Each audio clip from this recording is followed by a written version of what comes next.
আসসালামু আলাইকুম। আমি ন্যাশনাল পাবলিক স্কুলের পক্ষ থেকে স্ট্যান্ডার্ড 1-এর ম্যাথ ক্লাস নিচ্ছি, ম্যাথামেটিক্স অর্থাৎ অঙ্ক। ঠিক আছে, এটা হচ্ছে নভেম্বর মাসের সিলেবাস। সেপ্টেম্বর অক্টোবর কমপ্লিট হয়ে গেল। এটা হচ্ছে সেপ্টেম্বর মাসের সিলেবাস। সেপ্টেম্বর মাসের সিলেবাসে কী আছে সেটা আমরা আজকে দেখব, এখন করব। ঠিক আছে, প্রথমে আছে count the picture and match with the correct number. এই ম্যাচ থেকে নাম্বারগুলো গুনে গুনে তোমাকে এখানে বসাতে হবে।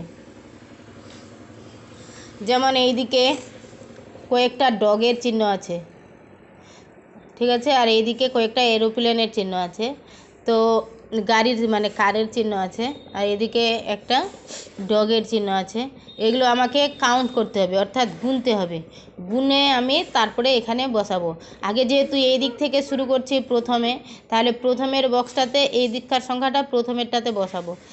কারণ যে আমি ডান দিক থেকে শুরু করছি, তো এই প্রথমটা ডান দিকের সংখ্যাটা গুনে, মানে ডান দিকের পিকচারটা গুনে আমি প্রথমটাতে বসাবো, আর বাম দিকেরটা গুনে নিচেরটাতে বসাবো। তারপরে দেখা যাক, এবার দেখে নেওয়া যাক 1 2 3 4 5 6 7 8 9 10 11 12। এখানে 12টা ডগের পিকচার আছে, এখানে আমি 12 বসাই দিলাম। ঠিক আছে, 12। এদিকে এবার গুনবো 1 2 3 4 5 6 7 8 9 10 11। এবার 11টা কার আছে, 11টা কারের চিহ্ন, এখানে আমি 11 এই বক্সে, নিচের বক্সে 11 বসাই দিলাম। ঠিক আছে, তারপরে কি আছে, এখানে আবার কাউন্ট করতে দিয়েছে 1 2 3 4 5 6 7 8 9 10 11 12 13 14 15। এখানে 15টা অর্থাৎ 15টা কি আছে, বাইক, মোটর বাইক আছে। তো এখানে আমি এই দিক থেকে যেহেতু গুনলাম, তো এটা প্রথম বক্সে আমি 15 বসিয়ে দিলাম।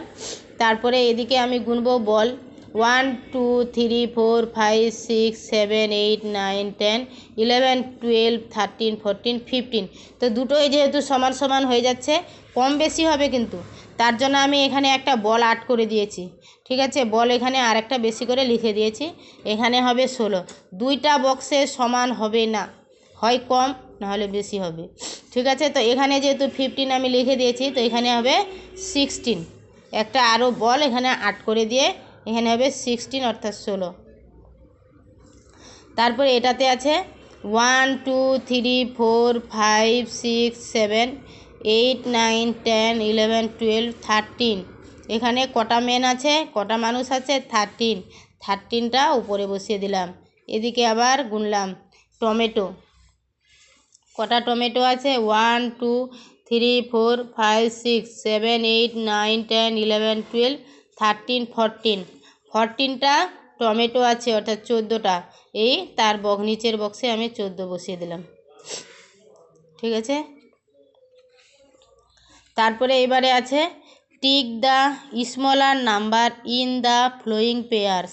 এখানে পেয়ার্সের মধ্যে, অর্থাৎ পেয়ার্স মানে ন্যাসপাতিগুলোর মধ্যে কোনটা ছোট সেটা আগে খুঁজে তোমাকে বের করতে হবে, মানে তার মাথায় টিক চিহ্ন দিতে হবে। বোঝা গেছে? তো 13 ছোট না 15 ছোট? 13, তো ওর মাথায় আমি টিক চিহ্ন দেব। তারপরে আছে 20 15, কোনটা ছোট, 20 ছোট না 15 ছোট? 15, তাহলে আমি 15-এর মাথায় টিক চিহ্ন দেব। ঠিক আছে, এখানে আছে 17, এখানে আছে 12, কোনটা ছোট কোনটা বড়? আমাকে যেহেতু ছোটটা খুঁজতে বলেছে, স্মলারটা, তাহলে আমি 12-এর মাথায় টিক চিহ্ন দেব। এভাবে প্রতিটা। এখানে আছে 18, এখানে আছে 19, তাহলে 18 ছোট। তারপরে এখানে 3, এখানে 6, 3 ছোট। তারপরে 12, এখানে 19, 12 ছোট। এখানে 16, এখানে 17, এখানে হচ্ছে 16 ছোট। 19 15, 15 ছোট। 14 11, 11 ছোট। এইভাবে করে আমাকে করতে হবে। আজকে এ পর্যন্তই। ঠিক আছে, তোমরা ভালো করে গুনো, কাউন্ট করো, দেখো পিকচারটি, বারবার করে গুনো, গুনে টুনে তারপর লিখবে। ঠিক আছে।